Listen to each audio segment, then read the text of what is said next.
Hello everyone and welcome back to Let's Play Rayman Legends. In the last episode we went to Gormand Land with Classy Quinn, and here we're going to go to the Sea of Serendipity, and I have another special guest, so why don't you introduce yourself? It's me, QuickQuackReviews. I've been here in a long time. You may know him from Seaspring Commentaries because he's a member there. Oh yeah, this is your channel. Alright. Hi everyone. It's QuickQuackReviews.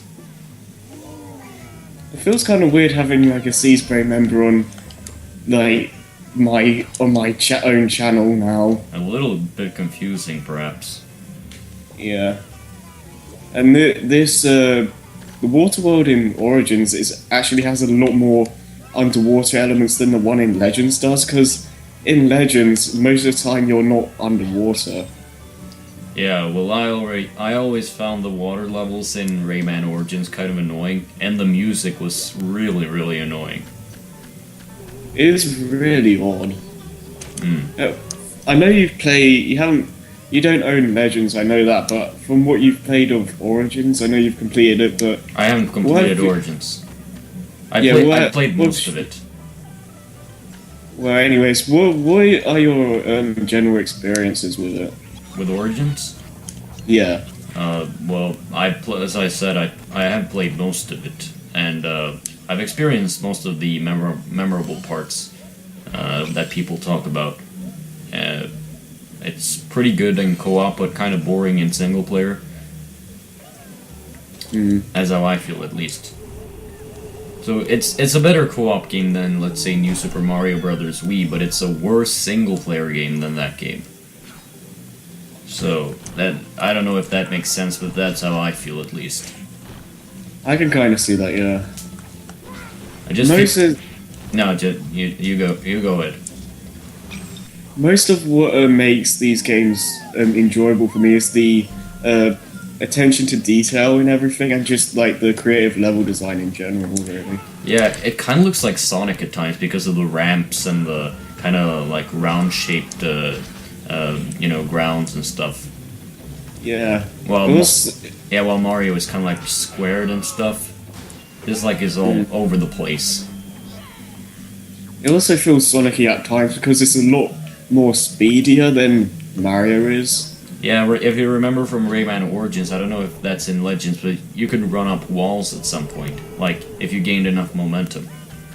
Yeah, that's in Legends as well. Yeah, there you go. So it's kind of Sonic-y as well. I do like the in Origins you keep getting new powers as you go through the game.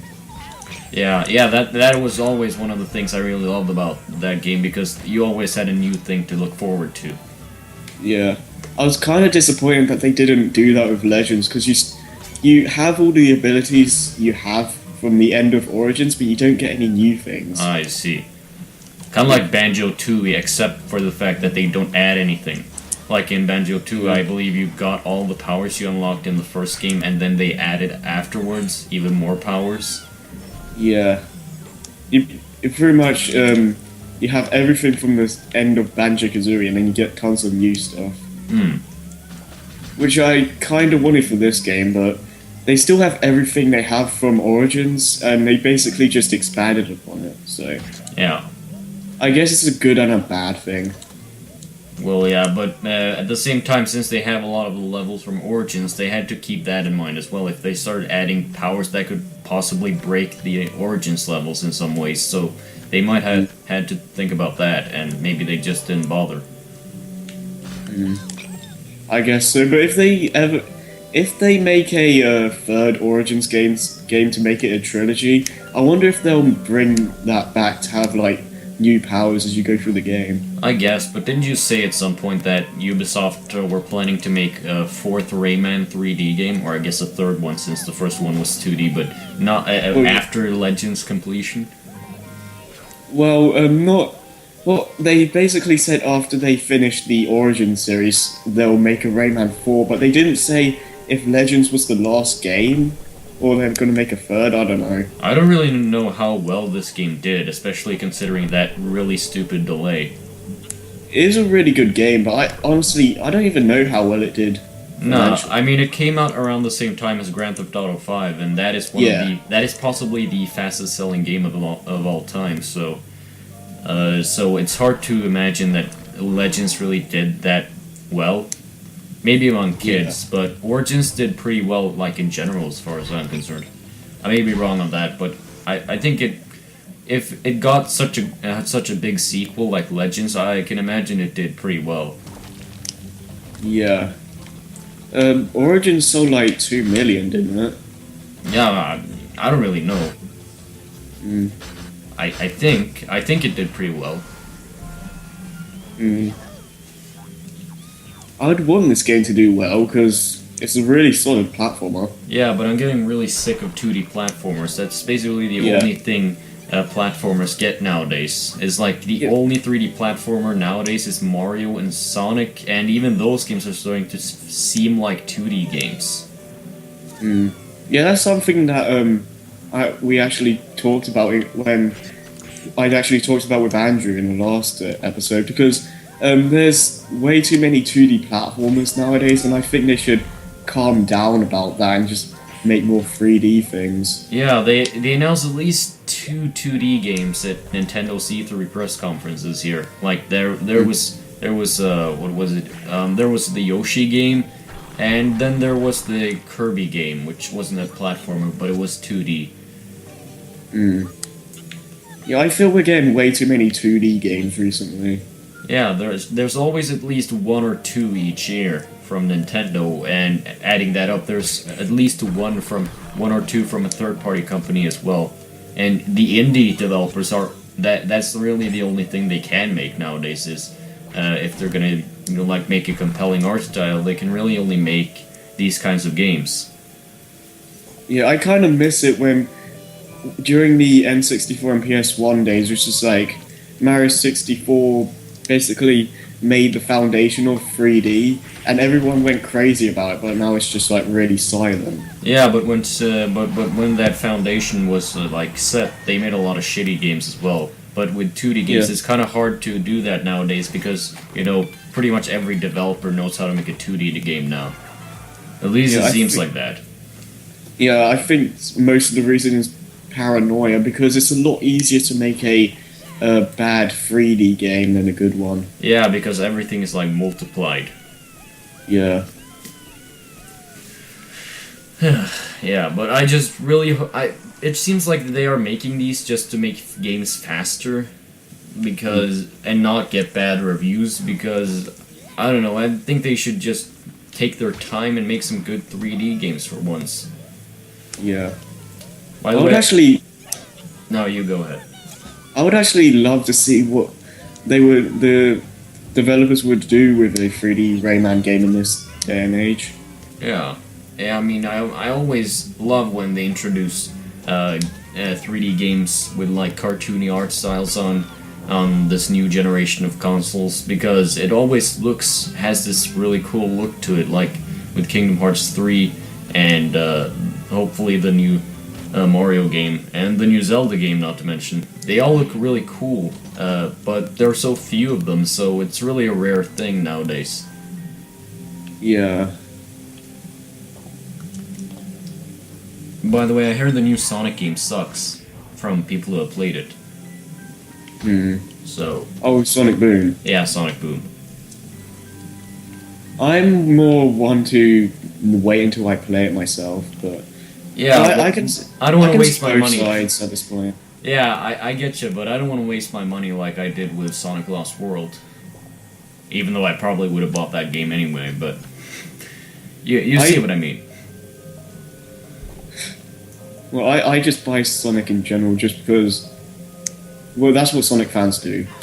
Yeah, I see what you mean, but to me, Sonic Boom doesn't feel like a true Sonic game, and it really isn't. It's a spin-off, and so I'm unless it gets really good reviews, which at this point I really doubt. Yeah, I'm just gonna ignore it. Maybe I'll pick it up for like if it's like only like $10. Apparently, now since a lot of people have been complaining about the comedy in the recent Sonic games, what they're gonna do is split that and put the comedy in this Sonic Boom universe Yeah. and make the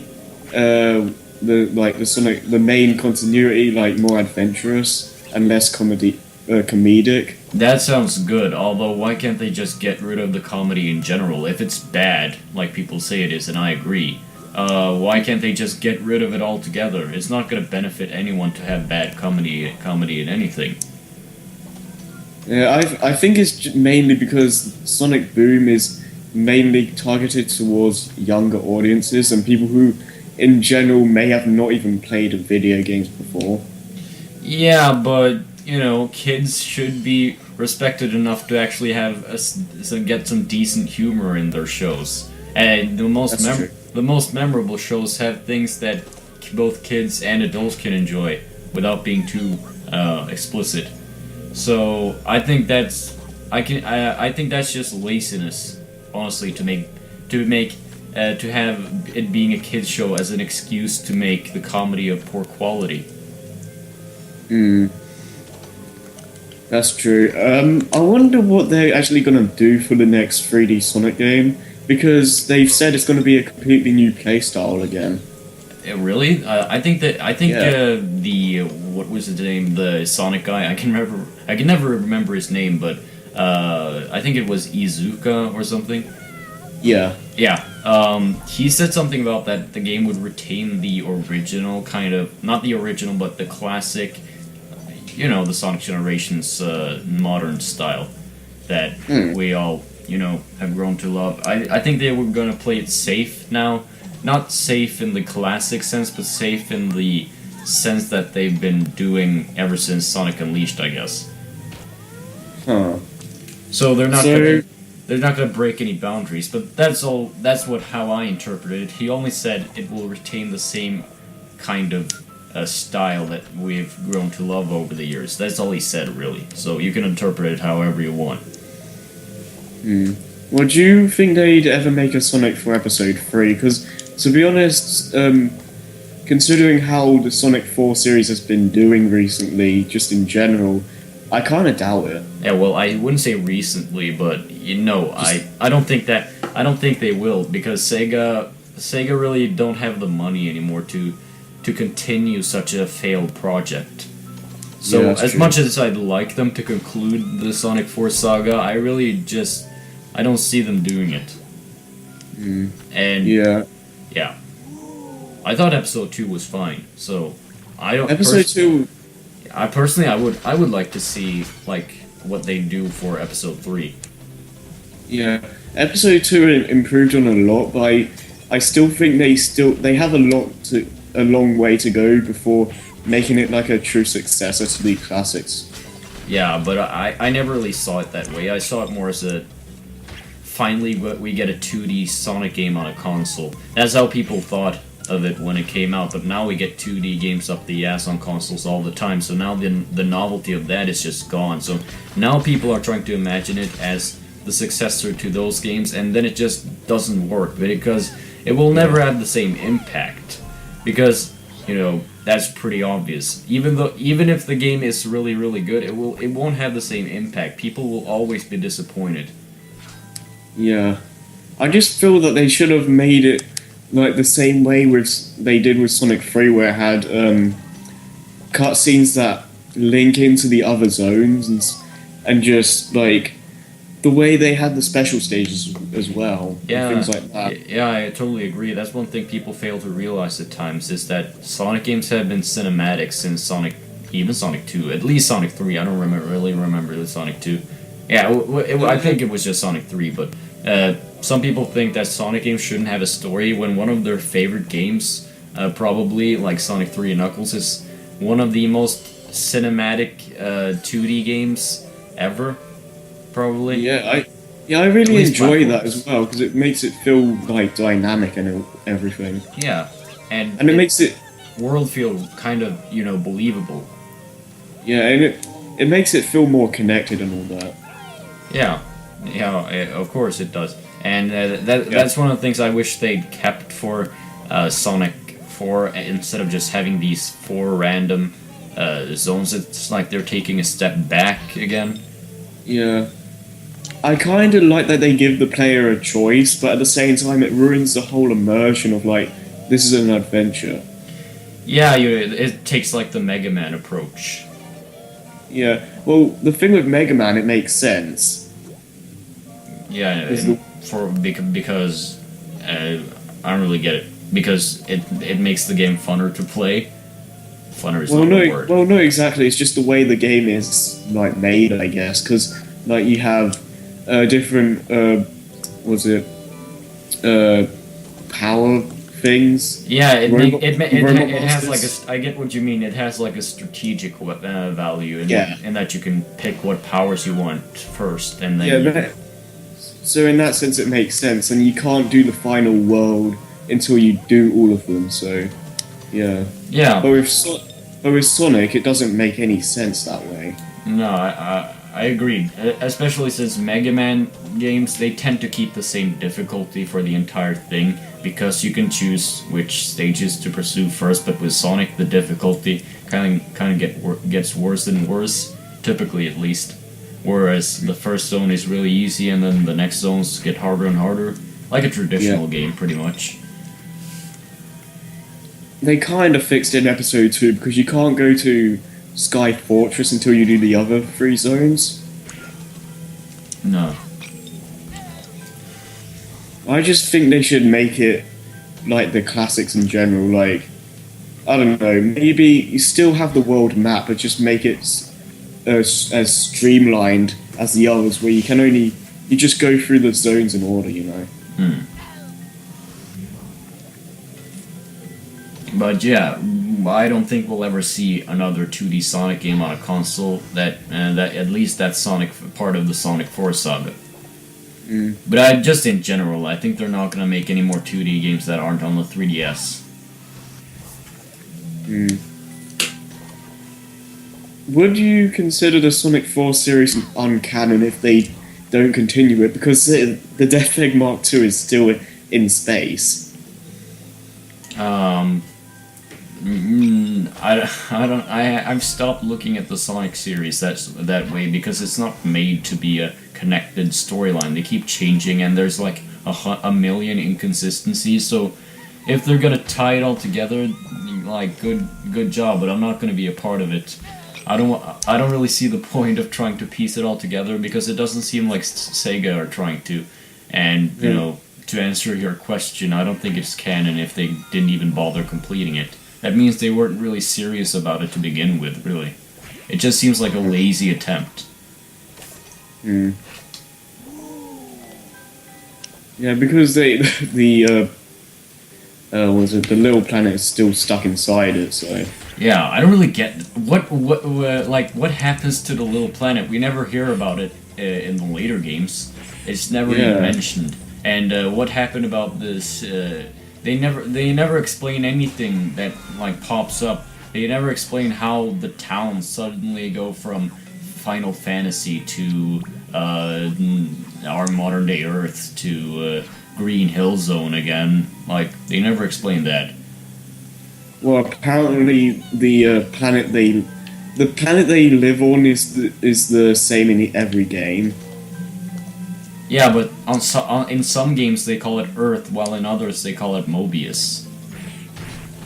Well, in Japan... Yeah, I know. It's always been called Earth in Japan, but again, that's another inconsistency. I'm talking strictly the United States here, because I guess Sonic is more of a Western thing now, so the Japanese market... I don't know, it just seems like... There are more fans who are, leading more towards the Western mythology, I guess. So, yeah, I just wish they'd fix that at least. Maybe there are 2 planets, one called Earth and one called Mobius, and they have they can use Tails' spaceship that was used in Sonic the Fighters to travel in between them or something. And that's what happens. I suppose that would be a possibility, but... Not really. Well, I don't know. But they kind of stop the whole thing by just saying Sonic's World, so it doesn't cause confusion or anything. Yeah, but that still doesn't, take away the fact that they called it Mobius in one game and then Earth in another. Yeah, I think they just do it just to stop confusion now. Yeah, but as long as the games are still canon, it's still gonna cause confusion. You can't erase inconsistencies by just, calling it something else in a future game. That does not erase the things that happened in the previous one. Another thing I don't get is, one of the obvious plot holes from the newer games is, where is Blaze from? Is she from the future or is she from another dimension? Yeah, I don't even think Sega know about that. No, there's a lot of things Sega knows at least as the fans, The fans don't know what's happening, and Sega don't even know what's happening, and they never bother trying to explain it. And I really wish Sega would kind of handle this. I wish Sega would at least for once try to wrap up this whole mythology thing, so we can all stop asking questions about it, and because they seem to be going into this kind of like reboot territory where they're going to try to keep it simple, keep it fresh for younger audiences, and try to talk as little about the mythology as possible. But I don't think they should do that before they've actually given us all the answers we want. Yeah. Well, I would like them to expand on the characters and their backstories and all that, because we still don't know that much about where did Angel Island come from and all that. What happened with I don't know. There's a lot they could go into, like the Chaos Emeralds. They're just random artifacts. We don't know about them. How do they come to be? Yeah. I mean, yeah, and it's another thing that they keep. The whole story just goes in so many different directions, and again worlds, and I don't really know where this is leading up to. And suddenly it gets. In one game it's totally dramatic, and in another it's totally not dramatic. And in one game they erase all the events of the game, and then in the next game suddenly they didn't erase the events and they all know each other. And then in the next game they don't even exist. And then in the next game, it's just. And then in the next game, Sonic was apparently a child in the classic games. Oh. Well, those classic games do take place a long time ago. Yeah, but they always try to market Sonic as this teenager kind of character. Well, I like to believe Sonic turns 20 in Generations. It just makes sense. Yeah, I think I like that theory as well. Especially since the Sonic, I think it was Archie Comics actually confirmed that themselves, that Sonic is 20 in that game. Wait, is that actually legit thing? Well, they are the official comics, so I guess that's the closest we get, and they are the only thing now that kind of even touches upon the mythology of the series anymore. So I guess that's our best source as of now. Yeah, I just wish Sega themselves did more of that. Yeah, but that's exactly why I and many others want Sonic Adventure 3, because we want them to go back to that and, at least give us all the answers we want, and then just go away and do whatever you want, but just keep us satisfied, and then you can do whatever you want with this fucking franchise that's just all over the place now. Yeah. If they did make a Sonic Adventure 3, I kind of would like them to revamp the formula quite a bit, because I don't know if I would want another game like Adventure 2. It was good. I like Adventure 2, but I don't think it would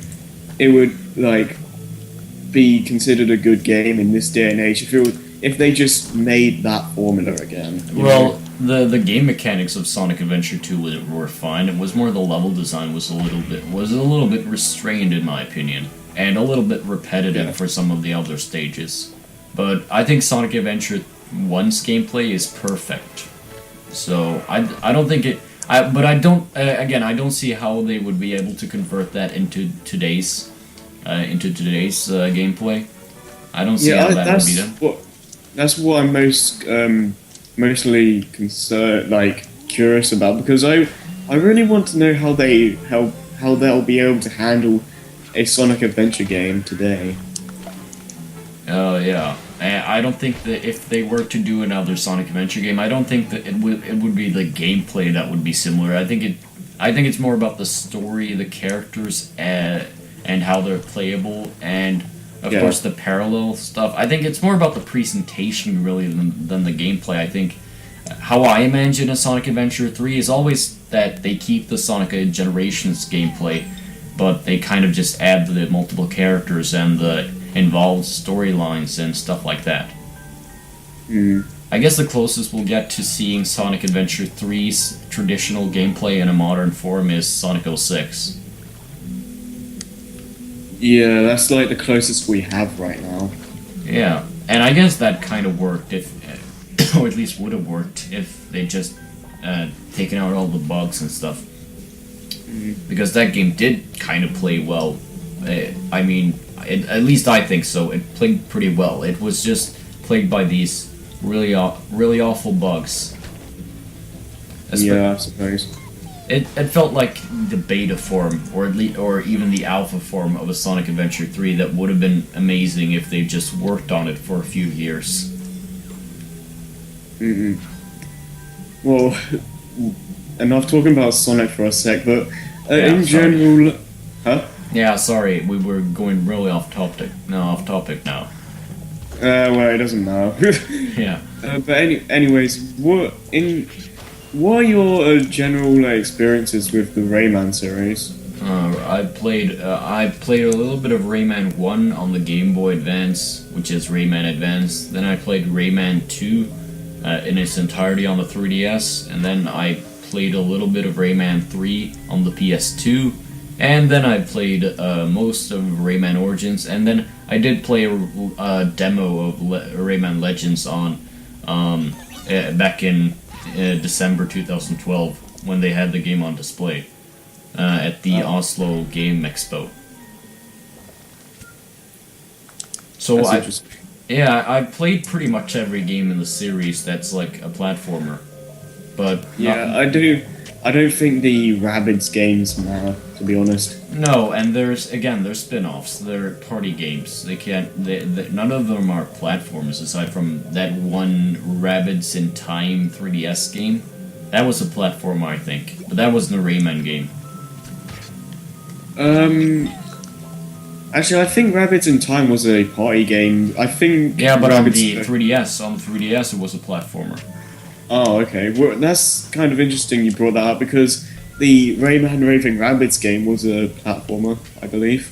Really? I thought that was a party game. I think I played that on the PS2. Well, on the consoles it's a party game. On the handhelds it's a platformer. Oh, okay. Yeah, so it's kind of like Rabbids in Time on 3DS. It's the closest we're gonna get to a Rayman 4 during this time, but it's in 2D, so... Yeah, but, well, then you can say that Rayman Origins is like a Rayman 4 and Rayman Legends is like a Rayman 5, if it doesn't matter if it's a 2D or a 3D platformer. I feel really conflicted about where this takes place, the Origin series, because people say it's like an alternate timeline now. Others say it takes place after Rayman 1. And I just don't know what to believe anymore. No, because they set it up as the prequel with Rayman Origins back when it was supposed to be like this episodic game, but now I think they're just reading it as its own series even. Like, it's not even Rayman anymore, it just has the characters. Yeah. It just makes it really confusing now. Yeah, because if you play Rayman 2 and 3, you'll notice that the story, the tone, the characters, it's all much more serious, and it's all much more 90s. Now it's kind of like just this really wacky world. Really. Yeah, it's kind of like this indie World of Goo type thing. Yeah. It's really weird, crazy how everything's like over the top with their expressions. Like all the characters and all that, they're just really over the top. It's crazy. Yeah, and I think that's really fun. But again, I don't think this has it fits well with the traditional Rayman universe that was set up with Rayman 2. Yeah, I think it works best if this was like an alternate dimension.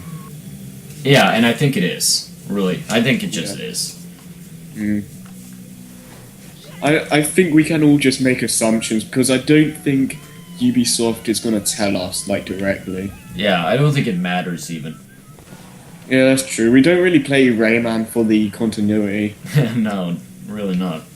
I don't think Rayman games are gonna have a story from now on. Honestly, I mean, the closest we'll get is the one in Origins where they wake up that one old lady who calls upon all those other old geezers. I don't know if is there really that much of a story in Rayman Legends? Is it like more story than Rayman Origins, or is it less?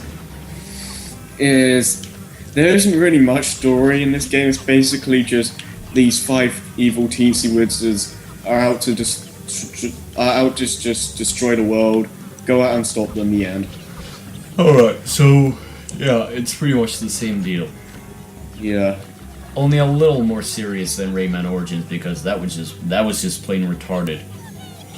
Well, they have an actual opening cutscene with some voice acting, but they don't have any subtitles, so it's kind of hard to understand what the guy's saying. Really? Wait, isn't that like normal English or whatever? It's in normal English, but it's kind of quiet. The guy's kind of quiet, so you have to go like. So basically, it's just like he's kind of like once upon a time there was Rayman. Is it like that? Like he's kind of mumbling the narration. Yeah, and since I'm doing this game blind, I literally had to.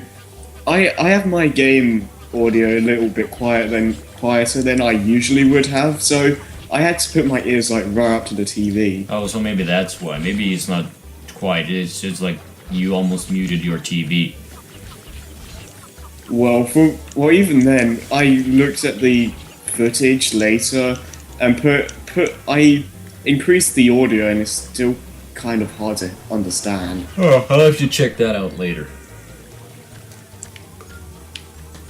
It's really weird seeing the Bubble Dreamer talk because you see him in the actual game, he's like some really wacky guy, but when you hear him talk, he sounds really serious. Is that like the old guy from the opening? The old fairy thing? The fairy guy. Yeah. That makes no sense. It's the guy with the really long beard thing. Yeah, I know who he is, and I remember in Rayman 3, it's like this kind of like this American mafia movie type accents. They have like this Italian American accent. At least Murphy had one. I don't know about Rayman, but I remember he had one of those. Double Dreamer actually makes the theory of this being an alternate dimension even more so because in the Rayman Origin series, Bubble Dreamer created just the world, and Pelocus in Rayman 2 created the world in that series, so it kind of backs up that theory even more. Yeah, so I guess we can all agree it's an alternate dimension. Maybe someone will ask Ubisoft at some point, and we'll get a strict answer. Yeah, because I just want someone in an interview to ask the Michael Ansel or whatever, because he's like the big guy of Rayman, so he should be able to know about that. Yeah. If he even cares to begin with. Yeah. What are your thoughts on these mosquito levels? Well, I like them. I think they're a nice change of pace, and I always look forward to them. But they always come out of nowhere, so I never really expect them. Yeah, I suppose so. They're a nice change of pace, and I like the different style of gameplay. But I can see what you mean there. Yeah, but I actually kind of enjoy them more than the platformer stages at times because I kind of again, it's kind of like a fresh thing because, as I said, 2D platformers are like up the ass now, but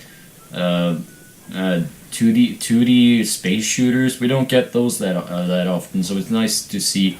It's just fun to play one of those in a modern style. Yeah. So I always enjoy these mosquito levels, and I especially like how Rayman kind of like rides the mosquito while the Glowbox, the mosquito kind of like carries him around, and and he's the one who's spitting the projectiles, not the mosquito. Yeah, that's really odd, but it's just like it's Glowbox, so I guess it works. Glowbox is like the most random character. He's so random you can pretty much do anything you want with him. Yeah. Because in Rayman 3, he just like goes flying and he just basically gets drunk. And I don't really get how can Glowbox levitate by just waving his arms so hard that he that he actually manages to fly. I have no idea, but I always like characters that are more wackier than the main characters. It just makes them have more I don't know, dimension to them. It makes them more entertaining to just play and watch. Yeah, there's like this really wacky secondary character alongside this more or less serious protagonist. That it's kind of like Luigi in comparison to Mario. Mario is like a lot more serious in comparison to Luigi. Mm. And I guess Tails in comparison to Sonic. Or maybe Yeah, maybe it's the other way around because Tails is actually a lot more serious than Sonic. And Sonic is more like has like this attitude. Yeah, Sonic is more like a character that would just like get things done, ask questions later, and like Tails likes to investigate more. Yeah, but I guess it's not really about the relationship between the wacky and the serious. I think it's more about just contrast between characters in general. It doesn't really matter what kind of characters they are. It's just that they're different from each other in some way. Yeah, And it makes them more, yeah, it makes them feel more special as well. Because if they just have a bunch of characters that are just generally the same with a different skin, it doesn't feel as special. Yeah. No, it doesn't. It doesn't, and that's the beauty of having multiple characters, and that's one of the things maybe I think Sega kind of failed on with the Sonic series is that they make characters that were kind of similar to each other, like Espio and Shadow, and Charmy and Cream, and stuff like that. Well, maybe Charmy was a little bit more wacky, while Cream was just really, really like so cute it was almost stupid. Cream is pretty much like really calm and stuff, yeah. Yeah, but I guess there are some similar characters. I think the Sonic series had such a huge abundance of really serious characters like Blaze, Silver, Shadow, Espio, I don't really know any other. But it always had these really serious characters, and they all felt the same sometimes. Their appearances and abilities were really different, and that's why I still like them. But in terms of personalities, they all felt really the same. Yeah, well, I do like Espio and that he's a ninja and all that. Yeah, I like Espio because he's like, I like him when in contrast to the other members of Team Chaotix, because those are really imaginative, and I really wish those would return.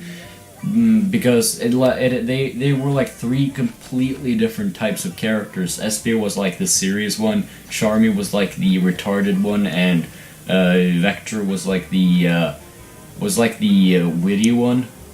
Yeah, and like he's supposed to be the leader, isn't he? Yeah, yes. Although Espio actually seems more like the leader. Yeah. And Vector's just like, find a computer room. That's from Shadow, right? I never played that game. I can't wait to play that game just to hear that line. Well, you're gonna be in for a long hell ride whenever you play that game. So I'm just warning you whenever you do. Well, if it's that bad, I'm probably not gonna beat it because if I get really sick of a game, I just don't beat it. Well, I do consider just at least giving it a shot at the very least. Yeah, I will. I definitely will. Yeah. What system should I get it on then? Well, I own the GameCube version. I'm not really sure how the other versions hold up. But I hear that the GameCube version of Sonic Heroes was the best. Yeah. I'm not sure if that's the same case with the Shadow the Hedgehog though. No, but it ran on the same engine though. Yeah. I would probably just say get the GameCube version just to be safe, but yeah. Yeah, but GameCube games are a lot more expensive than Xbox or PlayStation games. Mm. It's just Nintendo's thing to be expensive. Well, Sonic games usually get a lot more cheaper as they go on. Yeah, but I mean, just Nintendo games tend to be a lot more rare. At least GameCube games. GameCube games still charge for much more than PlayStation 2 games. And that's because the console didn't sell that well, so they didn't produce as many copies. Hmm. Well, I haven't really heard anyone complain about the Xbox version of Heroes, so maybe you could give that one a shot. I'm not sure. Well, I have the PC version of the Heroes, and I hate that, but I don't really see the point of getting any of the other versions unless I find it for really cheap and I have some spare cash. I'll definitely do it then, but I'm not really planning on doing it. But with Shadow, I'm definitely going to maybe either pick the Xbox version because I have free memory on that, but because with the GameCube version, I only have 2 memory cards and I have a shitload of GameCube games. So yeah, I think you should try out the game before we LP it on C's Brain, so you get some understanding of how the game is. Yeah. Otherwise, it will be kind of hard to commentate over. Yeah. Yeah, I guess. And I really am interested in the story in Shadow the Hedgehog because it builds upon the mythology that from Sonic Adventure 1 and 2 that I actually really enjoy. That we were just talking about that Sega just abandoned with Sonic Unleashed. And even more so with Sonic Colors. Yeah, I can kind of see that.